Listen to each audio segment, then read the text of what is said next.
so much of what's, actually all of what's in here, would not have been known to you were it not for this unusual, some might even say bizarre, series of circumstances that began tragically with the death of your mother a few years ago. Yeah, and my mother really raised my brother and I. As you heard, my father left the family, so my mother and I really was our mother and father growing up.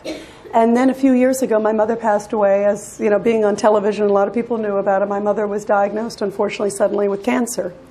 And it was a very difficult time. And my father was very sort of, again, emotionally, unaware and detached, and didn't seem too, concerned or too emotionally involved in it. And even though they had a divorce, they were married 32 years. And it caused, again, a further division. And again, we had a very sort of estranged relationship. And then I tell everybody the most wonderful things come from very difficult times. And I remember my brother and I, it was only about 1.5 years ago, this was very recent, my brother and I decided to go through my mother's belongings.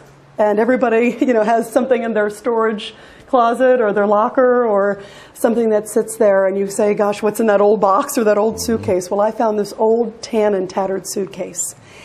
And I suddenly opened it up. I had never seen it before. And just by looking at it, it was this old thing. I had never seen it. And I thought, that's unusual. I didn't know Mom had something like this. I opened it up.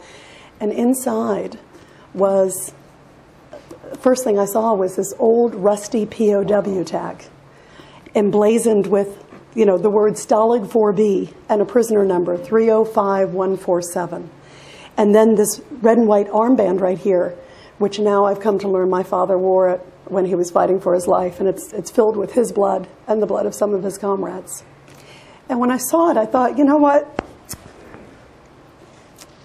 I need to forgive this man, because he went through something so horrible and so difficult.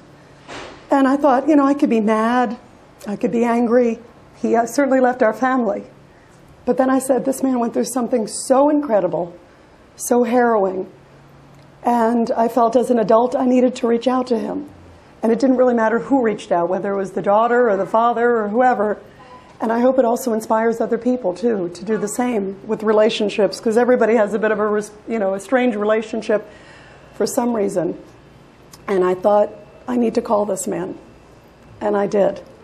And my father was so happy to hear from me.